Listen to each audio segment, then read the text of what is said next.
The first part is not available data for SGBV.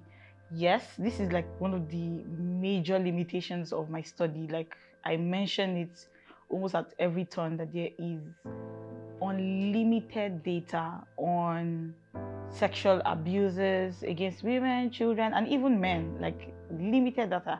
And then there are organizations that are meant to do this, like there's a government institution, Bureau of Statistics, that's supposed to have vast knowledge of numbers, basically. So they're supposed to carry on researches and actually give numbers, but then they don't have these things. So it becomes very difficult when you're doing your research in this field and then can't find available data to support even your primary study. So I find that when people have to do any original research that has to do with sexual violence, they cannot do a secondary study. They have to go into the fields themselves and find out the numbers, like by sharing questionnaires, basically carrying out a primary study. However, the problem I have, which is literally like a huge problem, is the fact that there are significant issues in different areas that might be important to a research. So take for instance now, reasons that cause sexual violence in the north might be different from the reasons that promote sexual violence in the east and in the west. And these are significant things that and we need to know.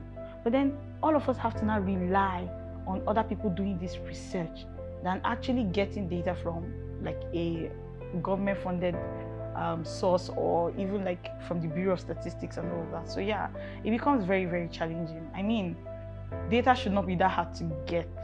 It shouldn't be that hard to get.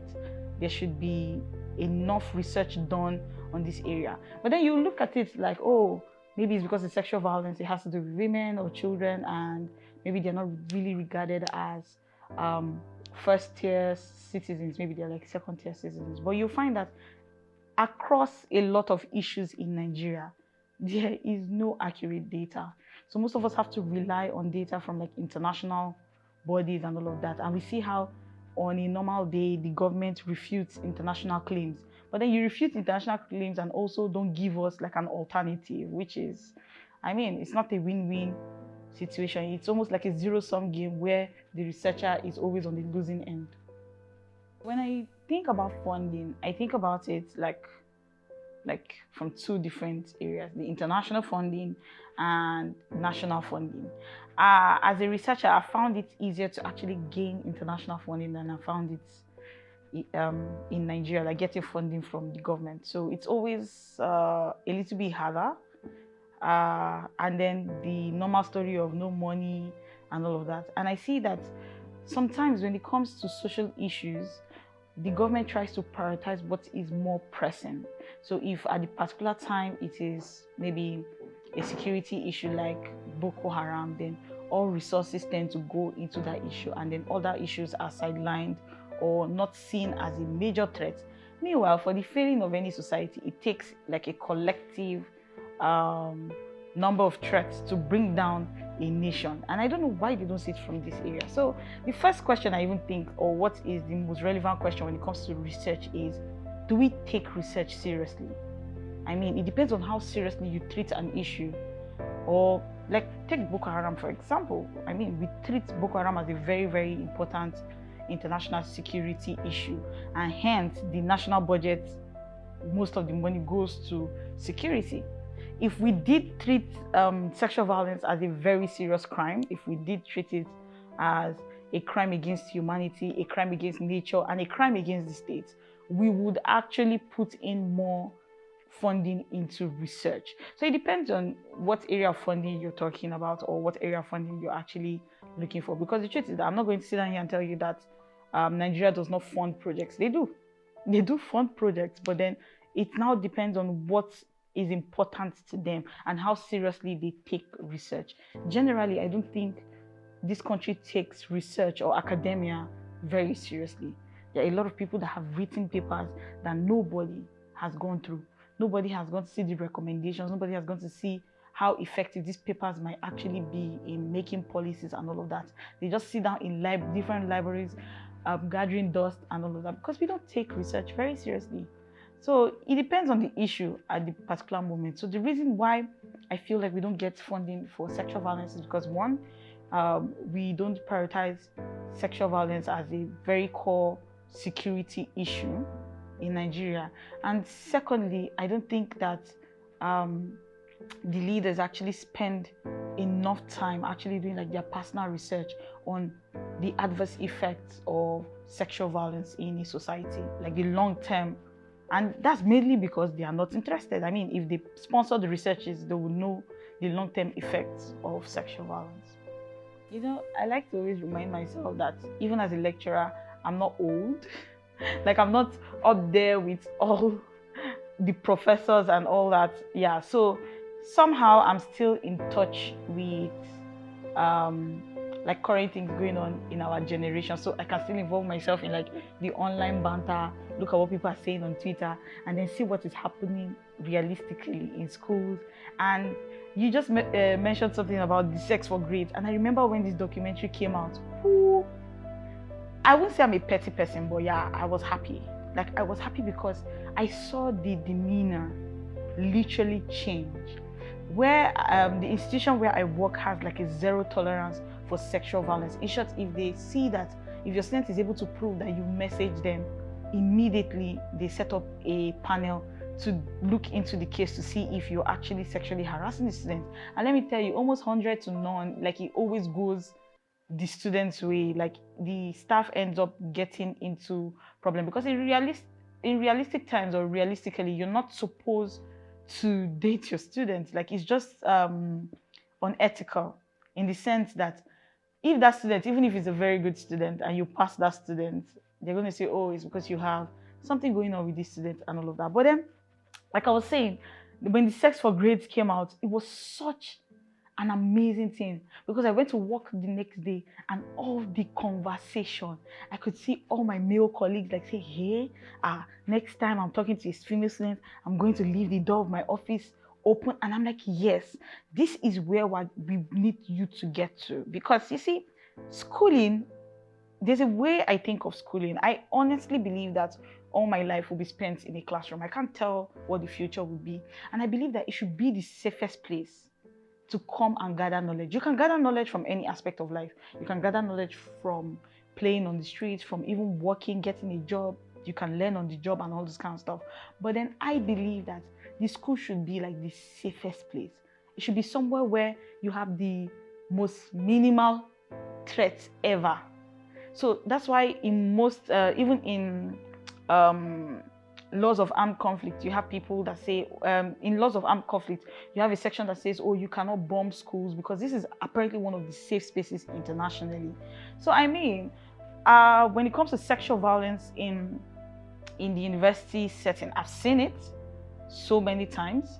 I've seen how inappropriate it is.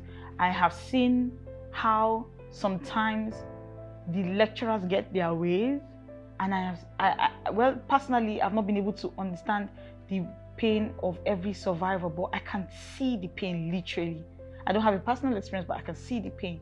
And I say, really, like, is it really worth it? Because I don't know how this student is supposed to go and function in society. I don't know how this person is supposed to ever sit down in a classroom and feel safe. I don't see how this is supposed to happen. So I've seen it happen. I've seen where people have been caught. I've seen where people have paid the price. And I get so much satisfaction from when people have to actually pay the price for abusing their students. I mean, you shouldn't have to do that. Then I also feel to some certain extent that the atmosphere, just like the whole of Nigeria when it comes to sexual violence, the atmosphere is changing. Slowly, but it is changing. People are beginning to realize that there are some things you can never, ever do to somebody. I remember being around somebody once and then he said, oh, let me not touch you before you say I sexually harassed you. Now, I would have been offended because that was like such a weak joke to make. But then I was also happy, like deep down, that, okay, you know better than to touch me. You know that I at least have some kind of power and body autonomy over myself, that if you touch me inappropriately, I can actually say, oh, you've touched me, and people would believe me. So that's, I don't know if fear is the right tactics. I believe that we should get to a point where we can understand how this is actually a crime, how sexual violence is not okay, because I believe that understanding will make us act better. But I mean, if fear works, yeah, I don't mind it as well. So that's one of the things I saw after Sex for Grace. Like, I saw a lot of my colleagues get scared. I saw a lot of them redress themselves. I saw a lot of them even stop talking to female students, because one of them kept on saying, oh, I don't talk to these students in case they come and say I said something inappropriate. I'm like, yes, I am happy. Just go to class, do your job, teach and work out, mark your scripts and call it a day. So yeah. Okay. To be honest, it's best to understand like stand to end rape from like the image and brand that we built. So basically, we are a support for survivors oriented organization. So it's all about the survivors. If a survivor walks to us and says, oh, this has been my condition, we ask, what do you want to do? We don't say, oh, go to the lawyer, go to the police station. No, we ask, what do you want to do? Do you want to pursue this legally? Do you want to just seek help and all of that? So being the team lead for Stand to End Rape Abuja, I have worked on like a couple of cases. I have also had the opportunity to work on different programs, attend different programs as well. So when you ask what do I think, or what the impact of our work has been in changing things, I honestly don't think that we've achieved what we've achieved alone. Like, we have other sister organizations that we work with. We have other organizations in Nigeria that work tirelessly from different angles to help survivors get the support that they need from either a psychological angle or medical angle and all of that. But I mean, I would say, I don't know, it's a very, very funny rule, because when you feel like you've taken 2 steps forward, then something happens, like you get called for another case and it looks like you're back where you started, because really there is no justice till there's justice for all, and there is no safety when it comes to sexual violence till everybody is safe from sexual violence. So I don't know how to quite measure our success rate, but I know that with the survivors that we've worked with, we've been able to give them adequate psychological help. We have a lot of psychologists working with us. Then when the COVID-19 hit, we all had to revert back to doing this online, and the online sessions are going well. And another thing we were able to do is that we kind of created a department that was mainly for education. So we started having like a lot of webinars where we educate people about sexual violence, because I believe personally, from my perspective as a lecturer, that education is basically the key to solving most issues that we have. Like, people just need to understand and need to learn and unlearn like some things that they already know and things that they don't know. So basically, yeah, I believe, I don't know, with gauging our success, I believe that it's not something that one organization can say, oh, I did this, I did that. Like, it's a collective action.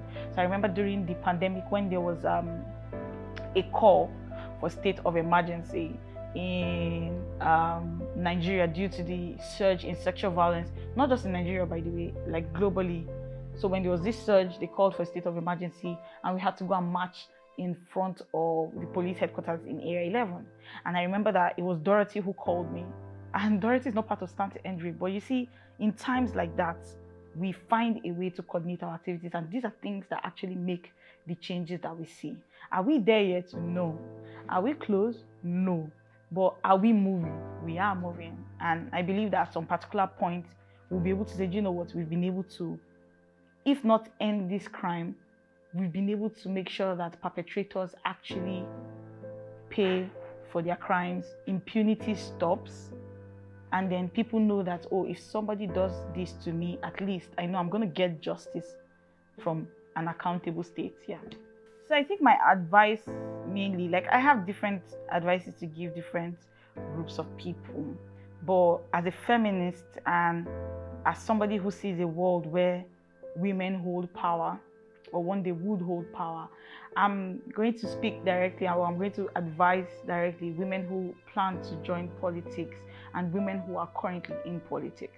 Now, I know how politics can be, that subconsciously you become complicit to a lot of things, because you're literally living in a man's world. You're entering a space that is dominated by men. Now that need to fit in, that need to show that you are one of the boys, would make you complicit to a lot of things, that you turn a blind eye to issues that you know affects the women around you, affects the people around you. Now, personally, I don't even subscribe to that notion when people say, oh, that person that was raped, she could have been your sister, she could have been your mother or whatever. I honestly think we should be able to see a human being as a human first, without any form of prejudice, without any form of diversity. Not looking at, oh, is a Muslim, I don't care. No, not looking at it in that way. So for the women who want to join politics, for the women who are in politics, there is a lot that you can do. Now, the truth is that I might be oblivious to some of the realities, but I also believe that if you're not going to stand for something, you would fall for anything.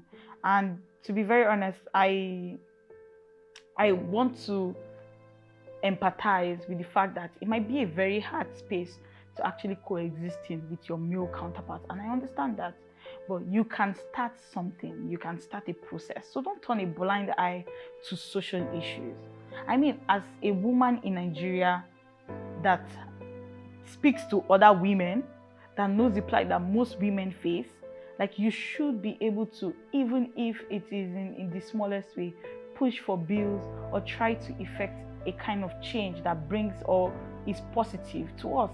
I mean, we've watched how women in this country, especially in leadership positions, have either been sidelined or have either gone through a lot of criticisms after what they've said, which might actually be right, but just because it wasn't the general notion.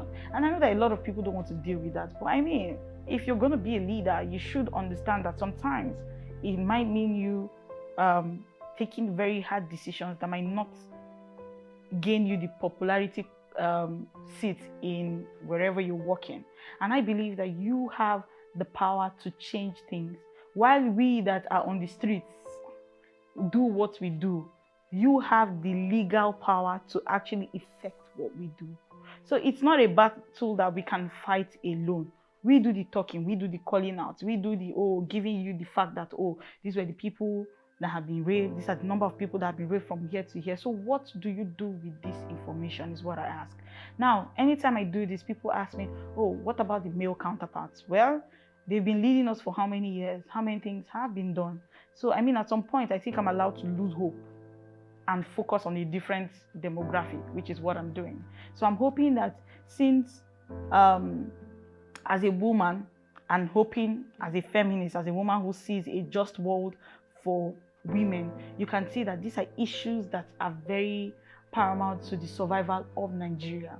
I know that we underestimate sexual violence because we feel like, it's not enough to break a society. But if you know the long-term effects of sexual violence, you will know that if Nigeria is probably going to break up, or if something is going to happen, it's going to be because of other social issues, and probably not because of a Biafra movement, or I don't even know if I'm allowed to say this, of a Biafra movement or of another maybe terrorism or not. That you find out that it is issues like this. I mean, look at how South Sudan and Sudan separated. Look at how North Korea and South Korea separated. They were underlying social issues that broke up these countries. So that's why we must take these things as very serious issues. Human security is a very, very important part of security. And I feel like women that want to enter the political space, you should keep repeating to yourself that you have an obligation to this community. This gender that you did not pick, you have an obligation to us. What you do when you get to a leadership position affects all of us, and you should hold yourself responsible. I mean, we see a lot of that happen in this country when there's a crime or there's something that happens, and then the leaders go back and say, yeah, so the people should have done this, they would have avoided this. If they had done this, they would have avoided this. But the truth, in reality, there was no avoiding any issue, mostly because there are no laws to protect the citizens. And even when there are laws, they are not effective. And even when they are effective, with judiciary, So you see that we have so many things to work on. And I know that there are female representatives in the three arms of government. And I believe that you can effect the change that we on the streets, we protesting, we writing, we lending our voice to the cause might not be able to effect. So please, when you get to your leadership position, when you get to the seats that you want to get to, please try and help your women.